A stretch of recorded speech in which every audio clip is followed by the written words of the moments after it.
ba'd, rabbi shrah li sadri wa yassir li amri wahlul 'uqdatam min lisani yafqahu qawli. Jamaah salat tarawih yang rahmati Allah, syukur alhamdulillah sampai hari ini Allah masih memberikan kita banyak nikmat, terutama nikmat sehat, nikmat panjang umur, sehingga kita pada malam hari ini masih dapat hadir menjalankan ibadah salat Isya, dilanjutkan dengan witir, dengan tarawih dan witir secara berjamaah. Semoga Allah SWT mencatat apa yang kita lakukan sejak pagi sampai malam ini sebagai amal soleh yang akan menambah timbangan amal kebaikan kita di akhirat.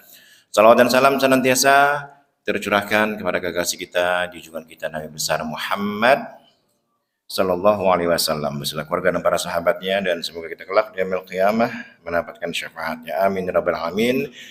Jemaah salat tarawih yang dirahmati Allah, pada malam ini sebelumnya kami ingin mengingatkan bahwa panitia mungkin sudah membuka untuk penerimaan zakat fitrah ya. Sudah panitia udah belum? Zakat fitrah udah siap?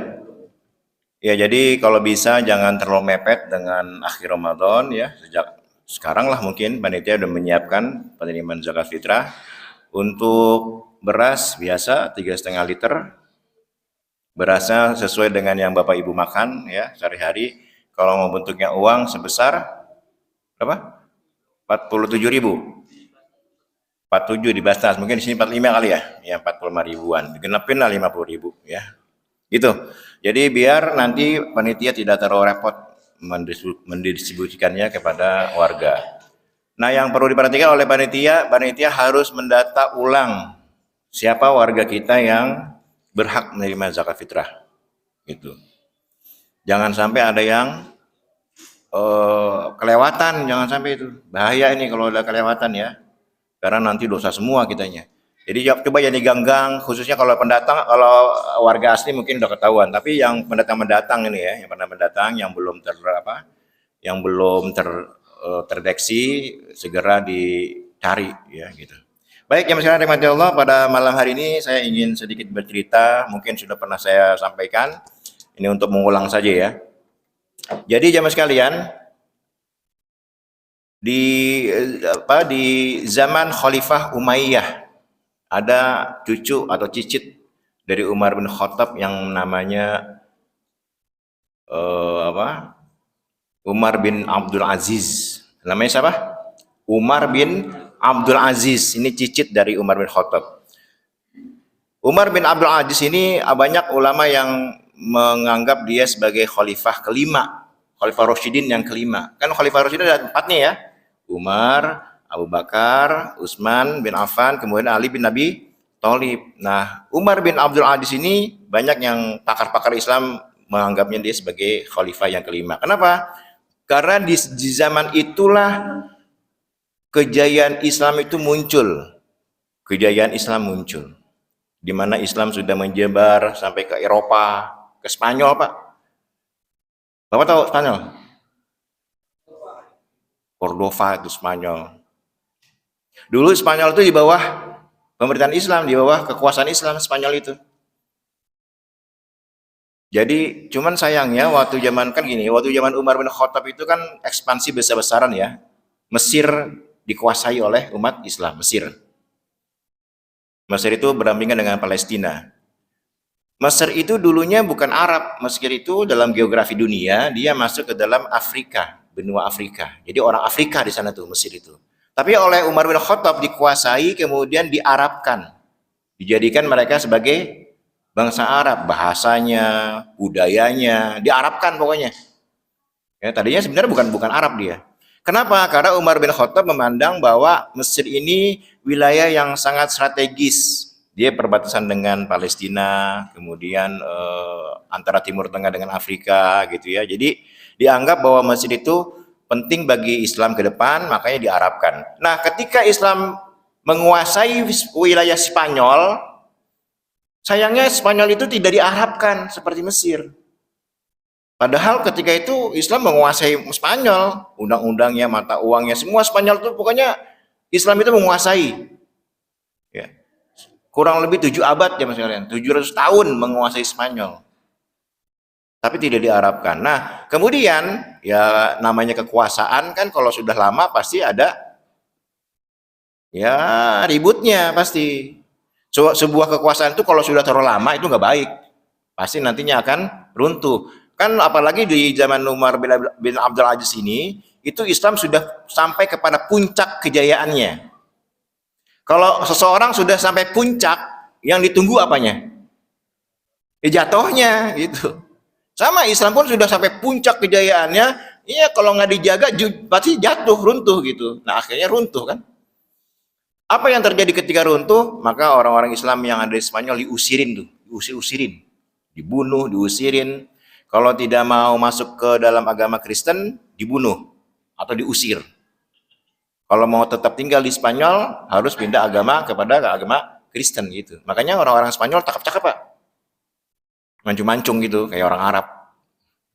Ya karena memang nenek moyangnya Arab juga gitu dulunya ya.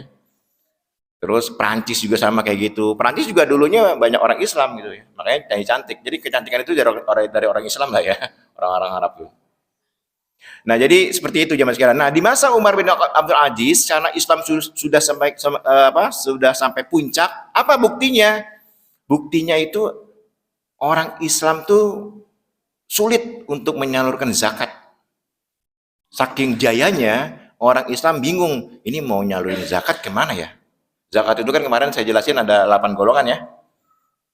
Fakir, miskin, apa lagi? Ibnu Sabil, Amil, Mu'alaf, itu kan macam-macam itu kan. Artinya orang-orang nggak mampu lah. Orang punya hutang. Nah, di zaman Umar bin Abdul Aziz, orang Islam tuh bingung mau bayar zakat kemana. Kenapa? Nggak ada yang miskin, nggak ada yang fakir, nggak ada yang punya utang. Terus nggak ada yang, ya pokoknya begitu. Jadi udah susah kemana ini gitu.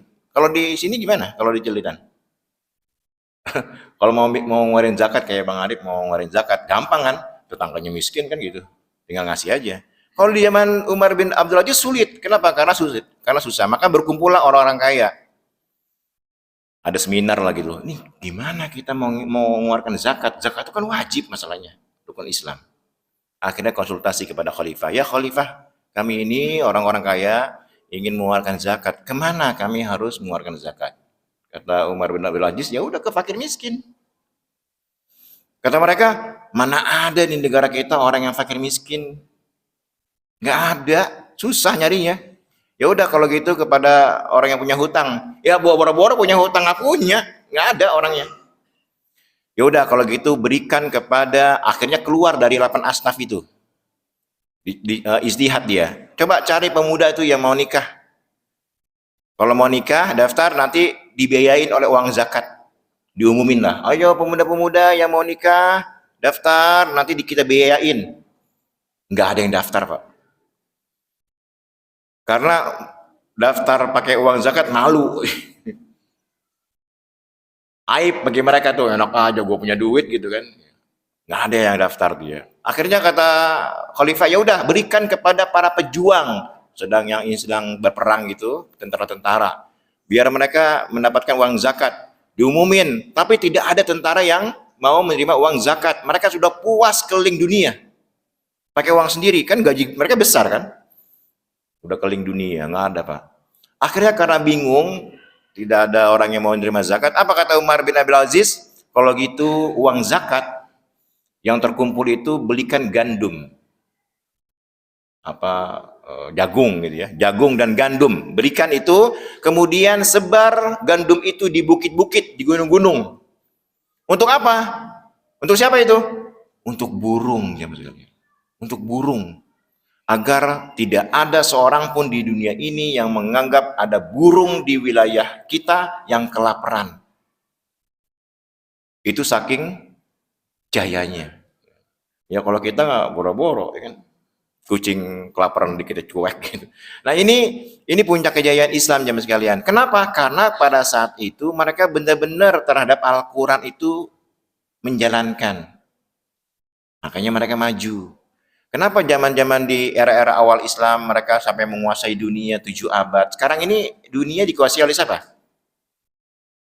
Amerika dan Cina. Dulu dengan Amerika dengan Rusia. Dengan Uni Soviet. Pecah Uni Soviet. Menjadi banyak negara. Akhirnya sekarang yang berkuasa Amerika dengan Cina yang menguasai dunia. Dulu Islam Pak. 7 abad lebih Islam itu. Sekarang Amerika baru berapa abad menguasai dunia. Ya, Islam dulu 7 abad. Nah, ini tentunya kejayaan Islam ini banyak para pakar menyebut kenapa? Karena umat Islam sangat konsen terhadap agamanya.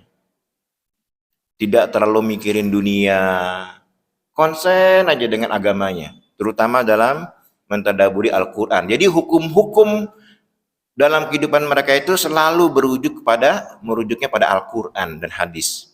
Makanya mereka maju. Nah, keterbelakangan umat Islam zaman sekarang ini, kenapa? Karena memang harus kita akui, banyak di negara-negara Muslim, termasuk di Arab Saudi mungkin, pemuda-pemudanya itu dengan Al-Quran kurang. Apalagi di luar Arab Saudi, di Asia, di Indonesia, jauh dari Al-Quran pemuda-pemuda kita. Orang kafir, orang non-Islam dulu, misalnya ada orang Mongol, orang Eropa, kalau ingin menjajah suatu kawasan Islam, mereka melakukan survei, ada intelijen survei. Yang disurvei itu para pemudanya, dilihat, wah pemudanya pada nangis nih. Diinterogasi, kenapa kamu nangis? Kalau pemuda itu jawabnya, saya semalam lupa sholat tahajud. Bayangin Pak, orang dulu itu, pemuda-pemudanya, ya Allah saya lupa semalam lewat tidak sholat tahajud kesiangan. Itu sampai nangis. Kemarin saya lupa baca Quran, kemarin saya lupa sholat sunnah ini. Itu kalau seperti itu, orang Eropa nggak akan berani menjajah negara Islam, nggak berani. Karena pemudanya masih kuat imannya. Tapi ketika beberapa waktu kemudian disurvei, ada pemuda nangis. Kenapa kamu nangis? Aku diputusin pacarku. Aku diputusin pacarku. Nah saat itu baru mereka menyerang. Gitu Pak. Ya. Jadi saya kemarin kan menjelaskan orang Israel itu sekarang terhadap umat Islam tuh nggak takut orang Israel tuh. Kenapa orang nggak takut? Ya karena umat Islam sekarang ini jauh dari Al-Quran, mayoritas ya.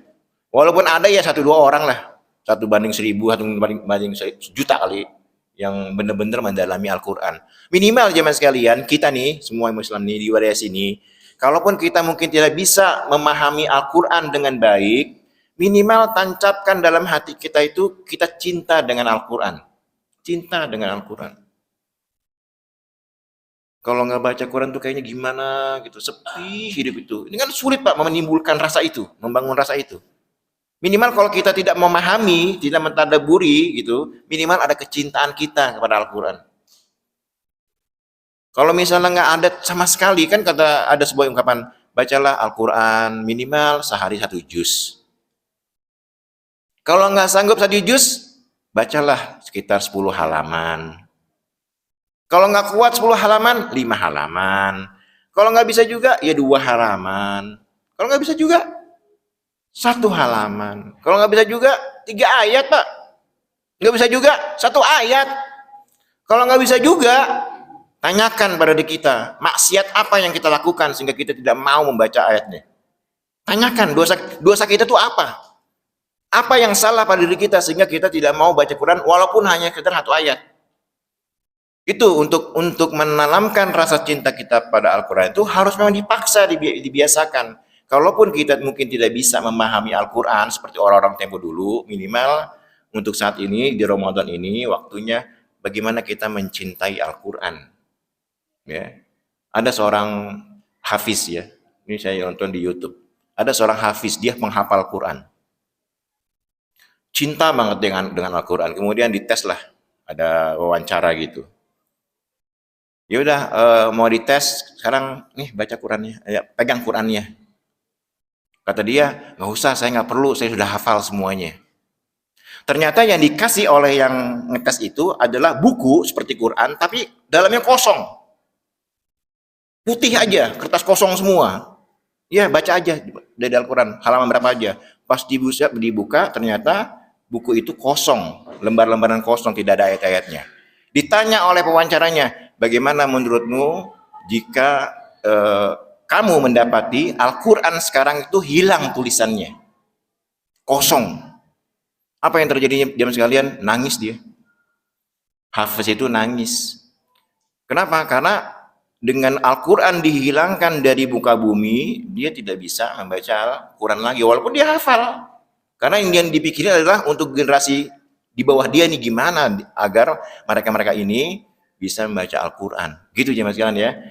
Jadi saatnya lah di Ramadan ini, mungkin saya Bapak Ibu bosan lah saya ngomong seperti ini, tapi ini memang yang harus disampaikan gitu, bahwa kita umat Islam itu sedang krisis dalam hal membaca Al-Quran, ya, terutama anak-anak kita Pak, anak-anak kita nih yang sekarang SD, SMP, SMA, itu mereka nanti kelak 20 tahun yang akan datang akan menjadi pemimpin Indonesia.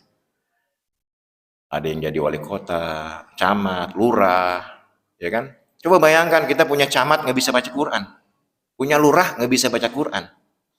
Ini miris kita, ya. Karena kalau misalnya pemimpin kita bisa baca Quran, minimal ada yang ngerem. Hatinya itu ada yang ngerem. Ini bertentangan dengan apa yang saya baca. Itu. Mari kita isi sisa Ramadan ini dengan mencintai Al-Quran, ya, minimal sekarang walaupun kita tidak bisa mentadaburinya secara full, tapi tanamkan rasa cinta itu di dalam hati kita. Ini saja yang dapat saya sampaikan. Mudah-mudahan ada manfaatnya. Assalamualaikum warahmatullahi wabarakatuh.